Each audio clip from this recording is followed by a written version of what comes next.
كانوا قليلا من الليل ما يهجعون وبالأسحار هم يستغفرون. بسم الله الرحمن الرحيم.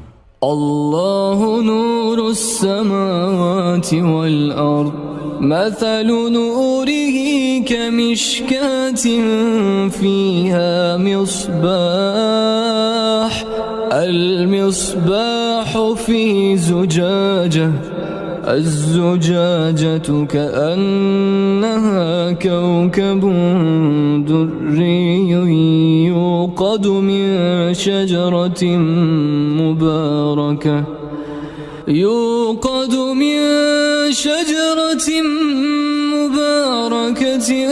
زيتونة لا شرقية ولا غربية، يكاد زيتها يضيء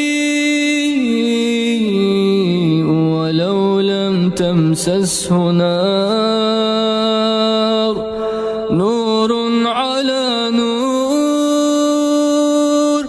يهدي الله لنوره من يشاء،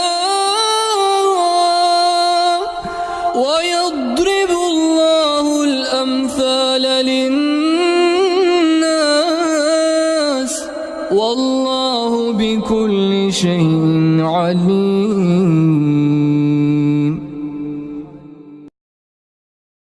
نور على نور، يهدي الله لنوره من يشاء، ويضرب الله الأمثال للناس، والله بكل شيء عليم. في بيوت أذن الله أن ترفع ويذكر فيها اسمه يسبح له فيها بالغدو والآصال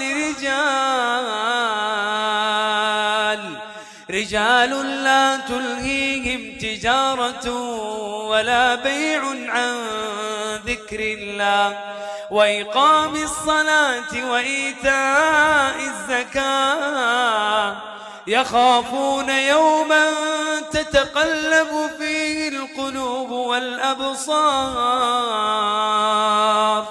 ليجزيهم الله أحسن ما عملوا ويزيدهم من فضله، والله يرزق من يشاء بغير حساب.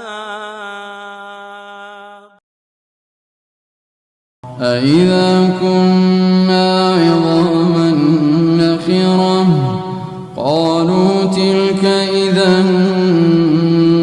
كرة خاسرة، فإنما هي زجرة واحدة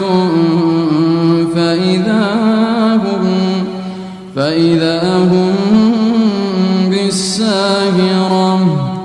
هل أتاك حديث موسى إذ ناداه ربه بالوادي المقدس طوى، اذهب إلى فرعون إنه طغى، فقل هل لك إلى أن تزكى وأهديك إلى ربك فتخشى، فأراه الآية الكبرى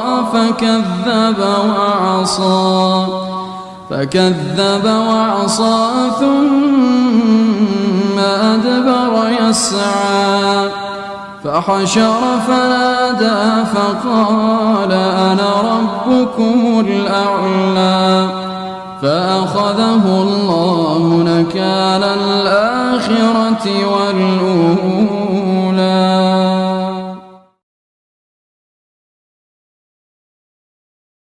بسم الله الرحمن الرحيم. الحمد لله رب العالمين، الرحمن الرحيم مالك يوم الدين إياك نعبد وإياك نستعين اهدنا الصراط المستقيم صراط الذين أنعمت عليهم غير المغضوب عليهم ولا الضالين.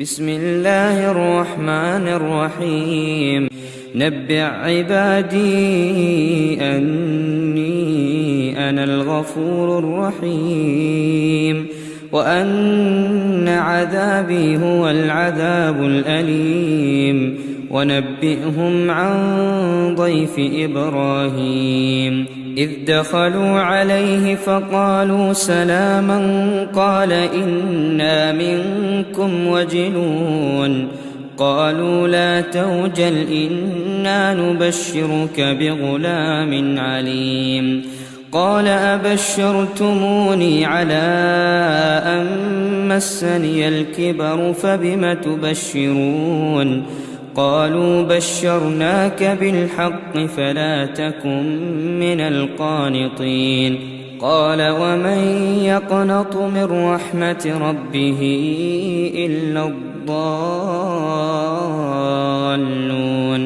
قال فما خطبكم أيها المرسلون قالوا إنا أرسلنا إلى قوم مجرمين إلا آل لوط إنا لمنجوهم أجمعين.